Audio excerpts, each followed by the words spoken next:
This is the Benchmade Saddle Mount and Skinner. This knife belongs to my uncle. We were at a family reunion recently, and he sent it home with me to make him a horizontal carry leather sheath. That's what we're going to do today. But I thought we should take a look at this knife while we have it. S30V, which is fantastic all-around steel, great edge retention, pretty good corrosion resistance, not extremely hard to sharpen compared to some other super steels out there. So I really like S30V. I think it's a great all-around steel, a great choice. It makes these knives still somewhat economical while maintaining all the qualities that you would want in a steel. So I think it's a perfect size just for a general purpose overall outdoor knife. You couldn't really ask for a better shape and size to do anything from hunting to camp cooking to whittling, starting fires, anything like that. I think this is a great all-around knife for something like that. So I really like this knife. The handle's more narrow than I would normally want on my knife, but the nice thing about that is it's low profile, it's light, and makes it really easy to carry without, being a burden or anything like that. So it's something you would use, and that's what you want in a knife, is something you're actually going to use. It's got a cool design here on the spine along the handle, and then there's jimping right there towards the bolster end of the handle, and some jimping out towards the tip of the knife in case you wanted to hold it in this fashion, like if you're skinning or working on something like that. So I think that's pretty cool. I've never really felt like I needed jimping out there, but it's kind of cool to have it. I like the looks of it. I don't think there's anything wrong with it being there. It's got a nice square spine if you wanted to do some fire starting with the ferro rod or something like that. So I like the G10, the kind of wood look G10 that they have here, and they've put some texture in that G10 that looks kind of like wood grain, and I think that looks really cool. So super cool knife overall. The sheath that it came with is Kydex. It looks like a fairly thin Kydex, probably like 060 Kydex, which the nice thing about that is it's really light. It's got a good fit. So there's nothing really wrong with the sheath that it came with. But, if you wanted to do a horizontal carry, or you wanted to have a more classic look to this, you might want to consider constructing a leather sheath like what we're going to do today. Honestly, I haven't looked up what the cost of this knife is. I'm guessing it's probably in the $200 range, if I had to guess, between $100 and $200, maybe over $200. For this steel made in the USA knife from a company like Benchmade. Could be more than that. I don't know for sure, but I'm guessing around in the $200 range. You're going to pay for quality, and I think in a lot of cases it's worth it. It's not always. I think there's a lot of good budget knives out there, and I wouldn't put this in the budget knife category, but I do think this knife's going to be worth what you pay. Unless I'm way off on the price, but I think it's a very high quality all-around knife. The kind of knife, if you could only have one, I'd look for something kind of like this. Now in my sheath construction, I did use the laser to cut out the sheath pattern. I know that's a turnoff for a lot of you guys out there. I understand. There's definitely more of a disconnect between the project and the viewer when a laser gets involved for some reason. But this laser allows me to get some really precise cuts and really neat sewing lines, and I think my sheaths turn out better when I use it. And one of the benefits of using the laser is it forces me to create a digital file of my sheath patterns. So I'm building a library of sheath patterns that I've used on this laser, and I'm considering if I should make those available on my website or on Patreon. I haven't really decided, but I think that there ought to be a way for you guys to get a hold of those patterns if you want to. And it's certainly useful for me because I can go back to those patterns later, make small changes like you're going to see me do later in this video, and adjust things, and those can kind of evolve. And it's been, you know, a pretty good tool for me actually. So despite it being boring for you guys to watch something get cut out on the laser, I really enjoy having this thing, and I think it's made my projects pretty cool.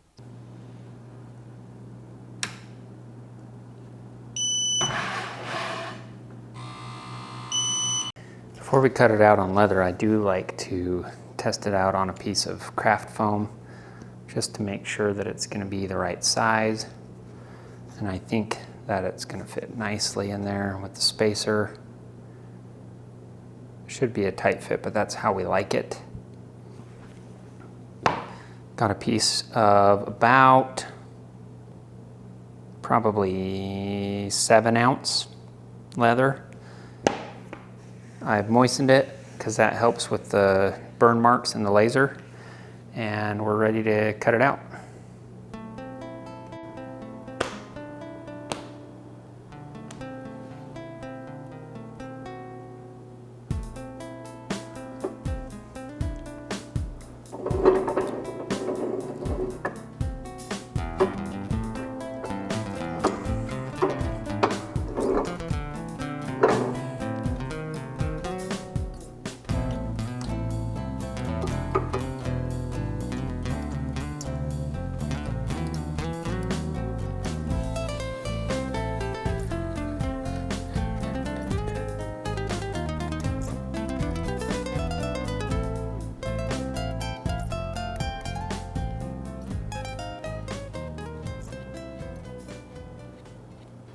And totally put that glue on the wrong side of the sheath here, so I've got a little acetone. I'm just gonna try and take that off real quick. I don't think it will hurt the leather. Stupid mistake. Just gotta really pay attention to what side you're working on, what orientation the sheath's supposed to be in. Kind of think about that from time to time throughout the build. That's what you really got to do. This is the side we want the glue on.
I went ahead and soaked our leather so that it's ready to form.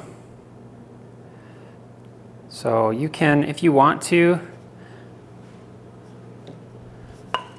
you can take a little something like rem oil or neatsfoot oil or something. Just put a little spritz on here if you're worried about corrosion. You don't want the knife to get any type of corrosion on it. I've never really had a problem because it's drying fast enough that I don't get, I just never have had a problem with corrosion. Part of the reason probably is because I dry it in my dehydrator and that accelerates the process. But just in case, so that we can protect our knife here, we'll put a little oil on it. You want to make sure everything's going the right direction, the right way. The first time you put it in here, you don't want to jam your point through the side of the sheath because the leather's all wonky or something like that.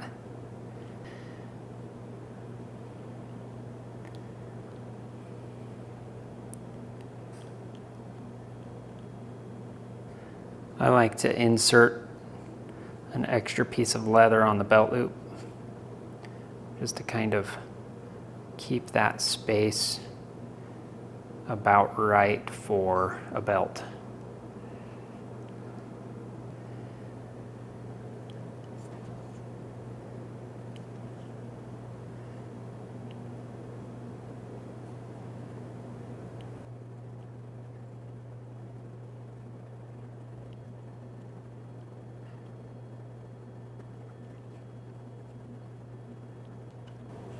Do a bit on this side too.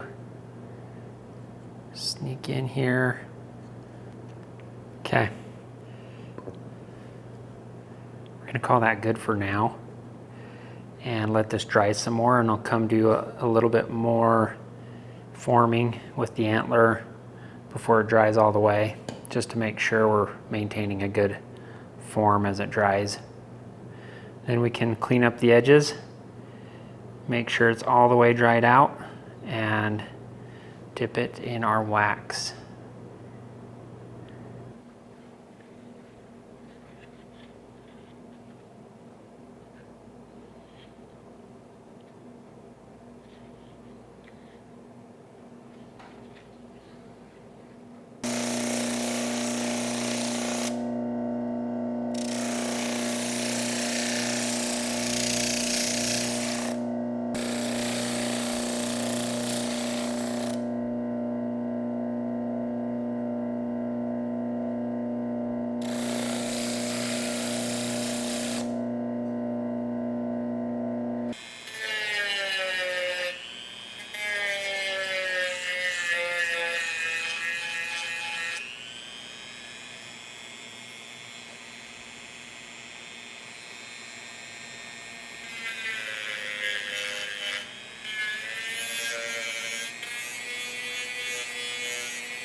Guys, unfortunately, I just noticed a fatal mistake here.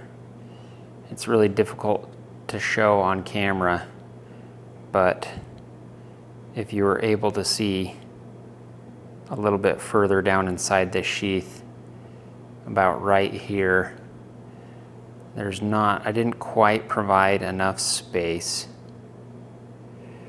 for the knife to pass by without catching the spacer right there. So it's starting to cut in to my spacer, and I'm worried, even though it hasn't happened yet, that it will get the threads here on this spot.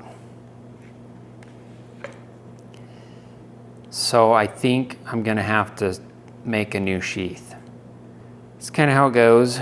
This is the first time I've ever made a sheath for this knife, and I thought I had the scale just right, and I'm trying to get everything tight, trying to be very efficient. Just didn't give myself quite enough room there. So hate to not see it from start to finish. So we'll go ahead and dip this, and you can get a look at the finished product and the overall fit and finish. And I'll probably just send this sheath along with the second one that I make,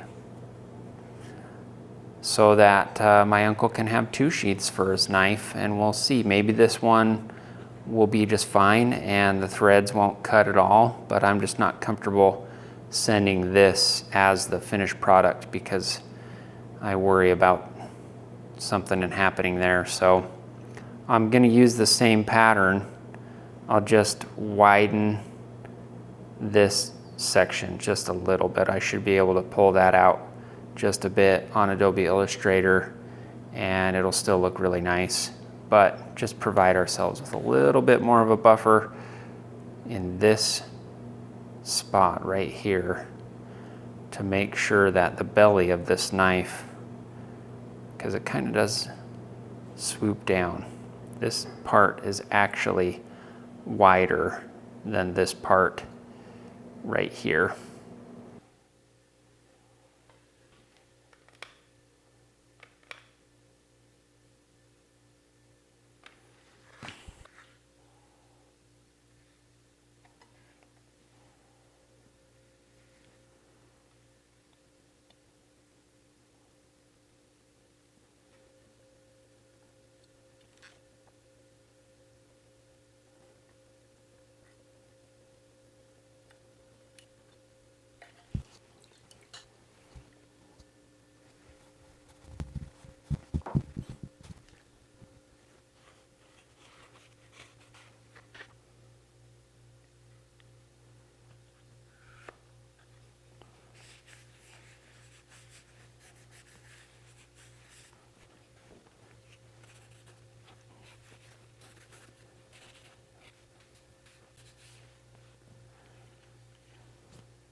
I did end up going back and getting the second sheath done, and I think they both turned out really nice. You can see the small difference in the curve of the sheath there, especially right here under the belly of the knife, and that's where it was catching on my spacer. So this one doesn't do that. It's got a nice clean fit, and it's a good thing that I ended up making a mistake and redoing this, because I talked to my uncle afterwards and realized he wanted to have it on the left side for cross draw anyways, and I had built him a right side sheath to begin with, so I was able to correct that and make it a lot better for him. And I'm going to send both of them to him because it still is not cutting the thread on this, and it's still a good fit. So now he can use this if he decides he wants to do carry on the backs, like scout carry style with this sheath. And he's just going to get two. It's a twofer deal for him. That's kind of how the designing process goes anyways. I did end up making two more of these. I made another one that was for left side carry, cross draw if you're right-handed, and another one that was for right side carry or scout carry, scout draw if you're right-handed. And I put those on my website for two of you, if any of you are interested in going on there and purchasing those. I also put the PDF file for this knife up for you to purchase if you're interested in having the pattern. And some of you might have access to a laser. You could actually go ahead and convert those lines in Lightburn or some laser program and cut it out on your laser. Or if you wanted to use it as a template for you to make a sheath like this by hand, you can do that and modify it to your specifications or however you think it's going to work best for you. If you want to do a single stitch here versus a double stitch or something like that. I want the pattern to be available for you guys to make something like this. You know, you could even convert it to a vertical carry sheath or something like that. Just change the orientation of the belt loop. So the limitations are endless, but now you have a profile to work with if you want to go on there and download the PDF of this knife pattern. Anyways, overall, it was a really fun project. What a beautiful knife. I love being able to have the opportunity to work with these knives that I don't always get to buy or purchase for myself, but I can get my hands on them and make a sheath, make a video for you guys, and hopefully my uncle can really enjoy this. Hope you guys enjoyed watching. I appreciate you. Make sure that you subscribe if you enjoyed this and hit the like button, because those things help me and my channel out, and I'll see you guys on the next one.